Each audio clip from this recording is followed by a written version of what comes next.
اس نے کبھی اپنے آپ کو گیج ہی نہیں کیا، میئر ہی نہیں کیا کہ 1 گھنٹے، آدھے گھنٹے، 3 گھنٹے میں لکھ کتنا سکتا ہوں.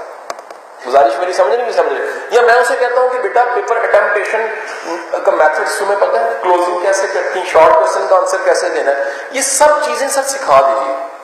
سبق یاد کرنے کی صرف ہم نے آج بات کی، لرننگ کی بات کی ہے. پیپر اٹمپٹیشن کی چیزوں کی ساری لسٹ بنائیے. پیپر ٹائم مینجمنٹ ہے، اسٹڈی پلاننگ ہے، اسٹڈی مینجمنٹ ہے، سب چیزوں کی لسٹ بنائیے، وہ امپروو کر دیجیے، امپروو کر دیجیے پیپر چلنا پڑیں گے. ایک اور چیز کو معذرت کے ساتھ پروموٹ کیجیے سر اسکولز میں، ماڈل پیپر دیجیے. ماڈل پیپر وہ نہیں جو خالد بگڑی بک ہے، نہیں سر جی، کہیں سے ٹاپرز کے پیپر نکلوا لیجیے. اگر آپ کہتے ہیں تو میں آپ کو بھیج دیتا ہوں.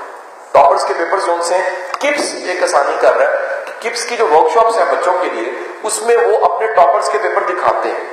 وہ کہتے ہیں یہ دیکھیں یہ پیپر آپ کو سب کو کیسا لگ رہا ہے. پوری کلاس کہتی ہے سر کیا بات. وہ کہتے ہیں جناب یہ ٹاپر کا پیپر. ایک اور پیپر دکھاتے ہیں جی اس میں کیا فالٹ ہے سر، اس میں لائن ٹھیک نہیں لگی ہوئی، اسکیچنگ ٹھیک نہیں ہے، پریزنٹیشن ٹھیک نہیں ہے. وہ کہتے ہیں یہ بچہ فیل ہو گیا تھا.